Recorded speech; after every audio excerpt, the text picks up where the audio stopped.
আসসালামু আলাইকুম রহমতুল্লাহ। সবাই কেমন আছেন? আশা করি সবাই ভালো আছেন। আলহামদুলিল্লাহ আমরা ভালো আছি। চলে আসলাম আজকে ইফতারির ভিডিও নিয়ে। তো আমাদের আজকে ইফতারিতে হয়েছে মুড়ি মাখা।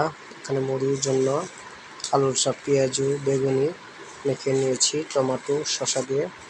এখানে মুড়ি আছে, এখানে আছে জিলাপি, আর এখানে আছে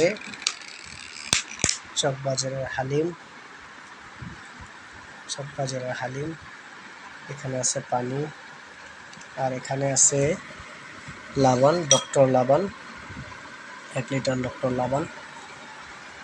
তো আমরা নিয়মিত মুড়ি মাখা খাই না, তো রোজার মাসে এই প্রথম মুড়ি মাখা। এখানে হালিম বাটিতে বেড়ে নিচ্ছে, সুন্দর করে বেটে নিচ্ছে।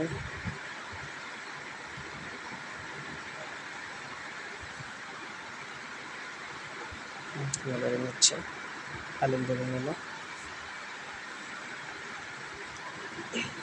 তো আমাদের ইফতারের ভিডিও আপনাদের কেমন লাগলো কমেন্ট করে জানাবেন, লাইক শেয়ার করবেন।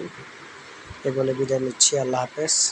আসসালামু আলাইকুম রহমতুল্লাহি ওয়া বারাকাতুহু।